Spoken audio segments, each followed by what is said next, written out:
Kisah sedih di balik kesuksesan air minum kemasan Aqua. Tirto Utomo, pria yang lahir tanggal 9 Maret tahun 1930 ini mengawali bisnisnya membuat air minum kemasan tatkala banyak tamu dari luar negeri yang berkunjung ke Indonesia namun kemudian mengeluh mengenai air minum yang disajikan.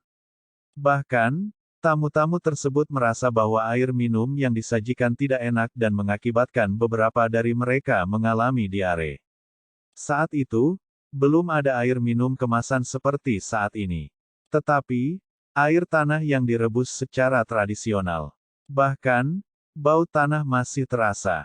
Pria lulusan Hukum Universitas Indonesia ini mendirikan perusahaan air minum dalam kemasan AMDK Aqua saat ia masih menjadi pegawai Pertamina pada awal tahun 1970-an. Ketika itu Tirto bertugas menjamu delegasi sebuah perusahaan Amerika Serikat. Namun, jamuan itu terganggu ketika istri ketua delegasi mengalami diare yang disebabkan karena mengkonsumsi air di Indonesia. Dari sinilah ide untuk memuat air putih kemasan di Indonesia berasal, pasalnya di Indonesia belum ada. Tirto memutuskan untuk mengetahui secara langsung tentang cara membuat air minum kemasan ke Thailand. Akhirnya dengan modal sebesar 150 juta rupiah bersama adiknya, Slamet Utomo, mereka mendirikan pabrik di Bekasi pada tahun 1973 dengan nama PT Golden Mississippi yang awal mulanya bernama Puritas. Saat itu karyawan Tirto Utomo hanya berjumlah 38 orang dan hanya mampu memproduksi 6 juta liter per tahun. Akhirnya, Tirto pun memutuskan untuk pensiun dini dari PT Pertamina agar fokus kepada perusahaannya.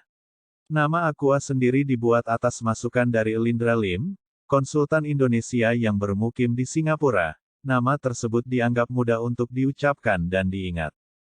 Percobaan produksi dimulai pada Agustus tahun 1974 dengan produk pertamanya yakni Aqua botol kaca berukuran 950 ml dan Aqua galon yang terbuat dari kaca juga.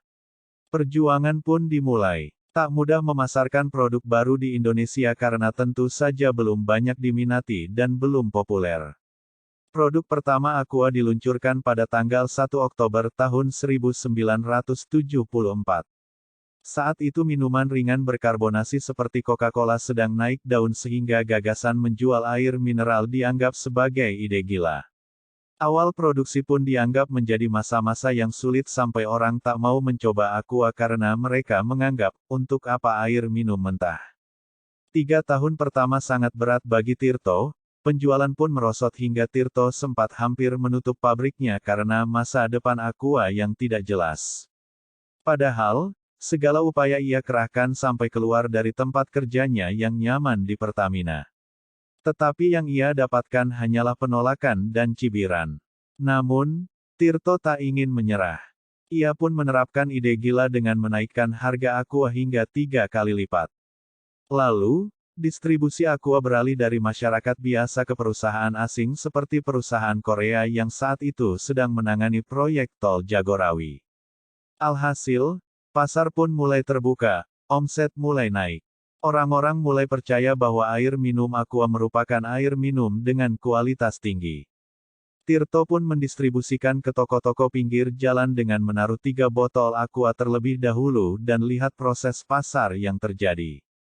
Hasilnya luar biasa. Permintaan untuk Aqua semakin naik dan 3 botol yang tadinya didistribusikan secara gratis kini mulai dikenai biaya untuk penjualan Aqua. Hingga akhirnya berbuah manis dan Aqua mulai digunakan di restoran mewah dan perusahaan-perusahaan Indonesia. Pada tahun 1982, Aqua juga mengganti bahan baku air yang digunakan dari yang semula menggunakan sumur bor beralih ke mata air pegunungan karena dianggap mengandung komposisi alami yang kaya nutrisi.